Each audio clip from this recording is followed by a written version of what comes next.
एक बहुत छोटी सी कहानी, एक पुराने जमाने की। एक राजा ने पंडित जी से, जो कि उनके दरबार में आए थे पूजा पाठ करवाने के लिए, उनसे एक प्रश्न किया कि पंडित जी जाते आते बताइए कि ईश्वर जो है वो कैसे दिखता है और कहां तक वो देखता है और ईश्वर करता क्या है। 3 प्रश्न उसने किए।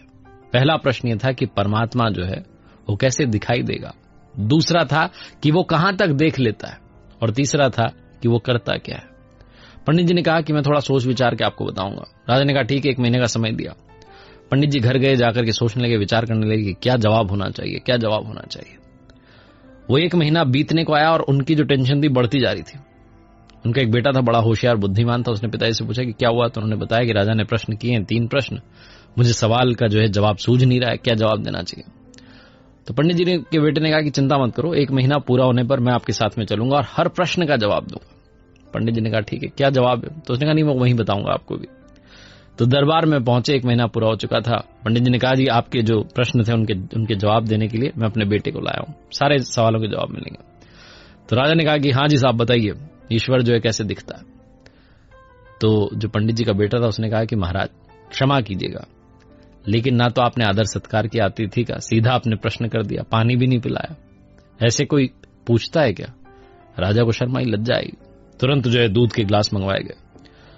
जैसे ही वो गिलास आया तो जो पंडित जी का बेटा था वो गिलास में उंगली डाल करके दूध में देखने लगा और बाहर निकाल करके देखने लगा दूध को। तो थोड़ी देर तो चला। राजा ने पूछा कि कर क्या रहे हो। तो पंडित जी के बेटे ने कहा कि मैंने सुना है कि साहब दूध में मक्खन होता है, मैं तो मक्खन ढूंढ रहा हूं। तो राजा ने हंसने लगा, कहने लगा ऐसे थोड़ा ना मक्खन मिलता है, दूध से दही बनाया जाता है, दही को मथा जाता है, फिर मक्खन बनता है। तो पंडित जी के बेटे ने कहा कि वही तो मैं आपको समझाना चाह रहा हूं कि ऐसे थोड़ा ना परमात्मा दिखता है।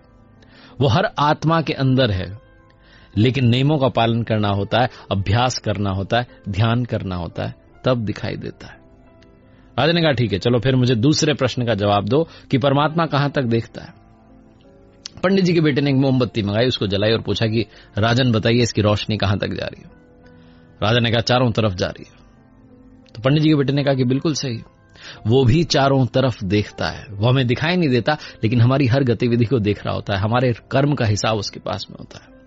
राजा ने कहा चलो तीसरे प्रश्न का जवाब दो, और तीसरा प्रश्न ये है कि परमात्मा करता क्या है।